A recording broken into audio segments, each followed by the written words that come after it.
কেউ না আসে তবে একলা চলো রে, একলা চলো, একলা চলো, একলা চলো, একলা চলো রে।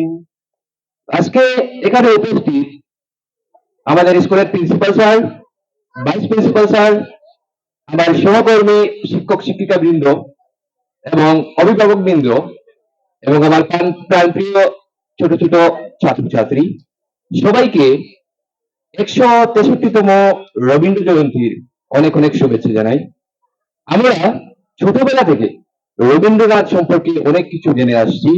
আমি সেই বিষয়ে আলোকপাত করব না, আমি মেইন কয়েকটি বিষয় আমি আজকে তুলে ধরবো তোমাদের সামনে। রবীন্দ্রনাথ ছিলেন লেখক, কবি, সাহিত্যিক, সমাজ সংস্কারক এবং স্বাধীনতা সংগ্রাম। ওনার যে অবদান আছে আমরা ভাষার মাধ্যমে প্রকাশ করতে কোনোদিনও পারবো না। আমি যদি আজকে সারাদিনই এখানে বলে যাই রবীন্দ্রনাথ সম্পর্কে, কিন্তু আমরা বলে শেষ করতে পারবো না। উনি আমাদের জন্য যে অবদান রেখেছেন তা অতুলনীয়। তিনি কেবল একটি দেশের জন্য নয়, তিনটি দেশের জন্য জাতীয় সঙ্গীত পর্যন্ত রচনা করেছেন। স্বাধীনতা সংগ্রামে উনি ভারতের সকল মানুষদেরকে দেশপ্রেম জাগ্রত করতে উনার অবদান অনেক বেশি ছিল। উনি কবিতার মাধ্যমে, গানের মাধ্যমে, নাটকের মাধ্যমে অনেক মানুষকে ঐক্যবদ্ধ করেছিলেন। আমি যদি স্বদেশী আন্দোলনের সময় বলি, সেই সময় রবীন্দ্রনাথ ঠাকুর 30টি গান রচনা করেছিলেন কেবল মানুষকে এক করার জন্য।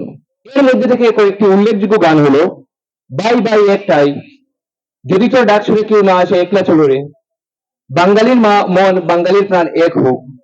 এমন অনুপ্রেরণামূলক অনেক গান উনি রচনা করেছিলেন। তাছাড়া স্বদেশী আন্দোলনের সময় উনি স্বদেশী দেশকে আত্মনির্ভরশীল বানানোর জন্য, স্বদেশী জিনিসকে প্রমোট করার জন্য উনি নিজের স্বইচ্ছায় নিজে একটি স্টোর বা ওনার ব্যবসায়িক প্রতিষ্ঠানও তৈরি করেছিলেন, স্বদেশী ভান্ডার নামক। তো আমরা যদি বলি রবীন্দ্রনাথ সম্পর্কে, আমি আজকে পুরো দিনই বলে যাব, শেষ হবে না। রবীন্দ্রনাথ ঠাকুর একজন অত্যন্ত কি বাঙালির আমরা বলতে পারি গর্ব বলতে পারি, বাঙালির প্রাণ।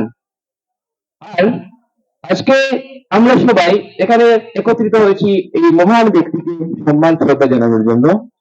আমার অনেক পরবর্তী বক্তারা রয়েছেন, ওনারা রবীন্দ্রনাথ সম্পর্কে অনেক কিছু বলবেন। আমি একটাই কথা বলবো যে রবীন্দ্রনাথ ঠাকুর আমাদের আগে থেকে গর্ব ছিলেন এবং যতদিন পর্যন্ত পৃথিবী থাকবে রবীন্দ্রনাথ ঠাকুর আমাদের মনে চির স্মরণীয় হয়ে থাকবেন।